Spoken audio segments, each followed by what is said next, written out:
Momče, si izgubili nekoga u tragediji? Pa svi su moji braće i sestre, kako da kažem, bol je prevelika i osjetio sam preveliku zagubu. Svi smo to osjetili, kako da kažem, to osjećamo i ne treba ovo da dozvolimo da se desi ponovo. To je to, treba da počitujemo zakone i Mnogo je zakona prekršeno u ovom slučaju. Mnogo je zakona prekršeno u ovom da, slučaju. mnogo zakona je prekršeno, sve je korumpirano i to treba sve da se izmeni odnovo.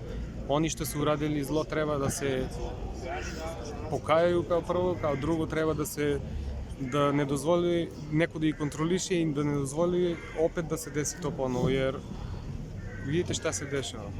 Ovo je skoro nemoguća misija, ali evo, desilo se i nemam šta da kažem, to je neopišljivo sa zborove, prevelika tuga za svima i izrazujem sočustvo da svi što su uginuli, do familije i do bliske rodne i prijatelje. Hvala vam puno, Tomče.